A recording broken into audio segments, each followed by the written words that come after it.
उत्तराखंड में चल रही कांग्रेस की हाथ से हाथ जोड़ो यात्रा पौड़ी पहुंची। इस दौरान बेरोजगार युवाओं के लिए देहरादून में हुए लाठीचार्ज पर भी उन्होंने सरकार को आड़े हाथों लेते हुए कहा कि उत्तराखंड में बेरोजगारी की दर लगातार बढ़ रही है, लेकिन सरकार युवाओं को रोजगार देने के बजाय उन पर लाठियां बरसा रही है, जबकि उत्तराखंड में भर्ती घोटाले चरम पर हैं, जिन पर सरकार लगाम तक नहीं लगा पा रही। कांग्रेस के पूर्व अध्यक्ष गणेश गोदियाल ने बताया कि सरकार बेरोजगारों युवाओं पर लाठियां चलवाकर अपनी तानाशाही दर्शाती है।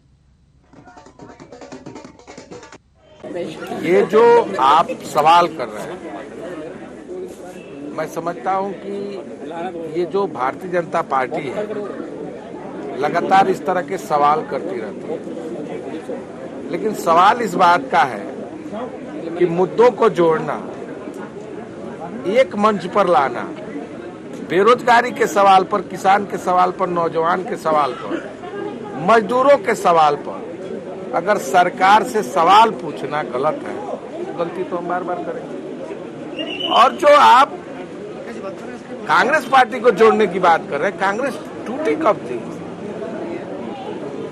कमजोर कब थी? ये तो लोकतंत्र है, जनता का जनादेश है, और जनता जिसको जनादेश देती है वही नेता होता है। हम जनता के बीच में हैं, मुद्दों आधारित बात कर रहे हैं। हमने ना कभी धर्म की राजनीति की, ना भेदभाव की राजनीति की, ना जाति की राजनीति की। हमने तो मुद्दों की बात की, हम तो किसानों की बात की, गरीबों की बात की, उपेक्षितों की बात की। ऐसा लगता ही नहीं कि लोकतांत्रिक ढंग से हमारे द्वारा चुनी गई सरकार, हमारे द्वारा मेरा अर्थ है कि लोगों के द्वारा, हम सब लोग हैं, लोगों के द्वारा चुनी गई सरकार इस प्रकार से तानाशाही करके मार पीट और बच्चों को इस तरह से जलील करेगी, बच्चों को इस तरह से बच्चों के साथ खून खराबा करेगी। ऐसा लगता ही नहीं कि हमारी सरकार होगी। ऐसा व्यवहार निश्चित रूप में, ऐसा व्यवहार तो आतंकियों के साथ किया जाता है, जो हमारे बच्चों के साथ किया गया है। ये क्षम्य नहीं है, सरकार को माफी मांगनी होगी।